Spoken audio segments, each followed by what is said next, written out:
Hi everyone, this is Galen Martling. I'm here for Unity Stamp Company today and I'm going to show how I created this purple tulip card.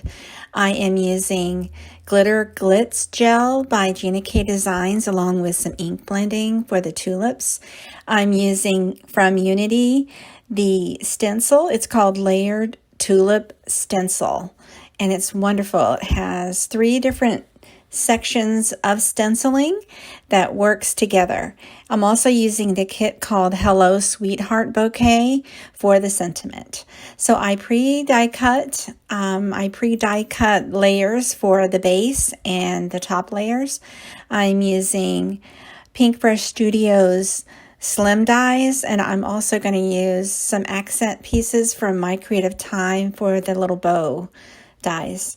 And so for the top panel, instead of stamping this time, I'm going to go ahead and just do ink blending using the first layer of the stencil, and that is mostly with the leaves. I'm going to show a variegated way to do ink blending with the stencils. So I just am going light to dark. So I am using Distress ink and I think I'm using 5 colors, and I'm going light to dark, and then sometimes I'll just go dark to light. So for now, for the tips of these leaves, I wanted them to be lighter, like they're maybe catching the sun.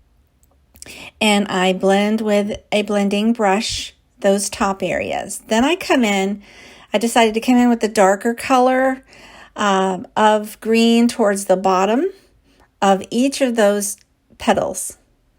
And I just go over and over, and then I wipe off any excess onto a scrap paper from my craft blending brush.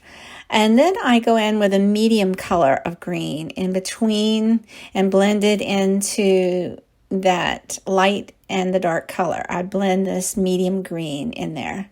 So really the leaves have 3 shades.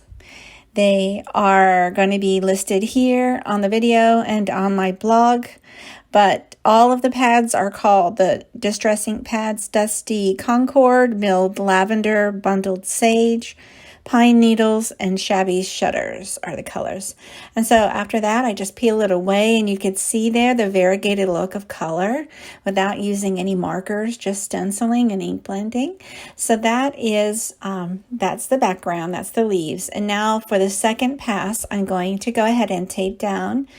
I tape down the card stock panel, and I'm going to also tape down the stencil using purple tape. And so I go ahead with the lighter shade of purple, and then I use the ink blending brush. Any one that you have on hand works fine. And I'm going to go ahead and just put that light shade all over those tulip. The tulip layer for the stenciling. Now, I line up the stenciling with the way it was before. So you want to make sure your stencil is near, or, on or near, close to where you ended up with the leaves area. It's easy to follow when you see how it is with the stenciling layers.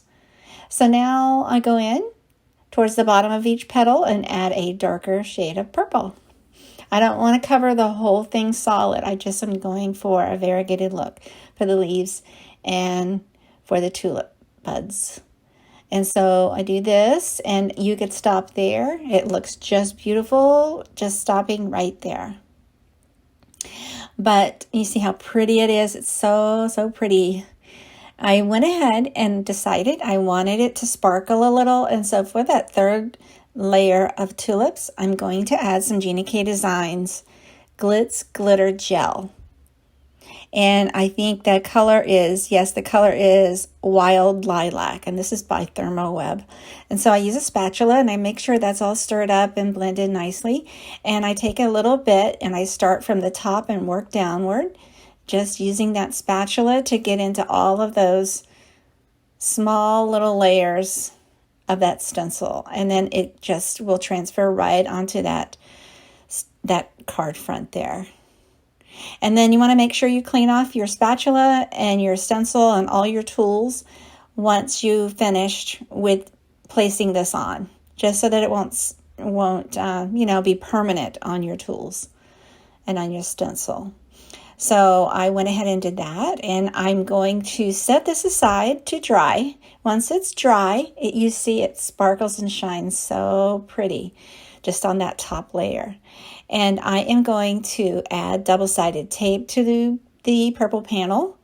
Then I'm going to add with foam tape the tulip panel, and I'm going to layer all of that on to my card base. I trimmed a card base 9 inches by 8 inches and scored it at 4 inches.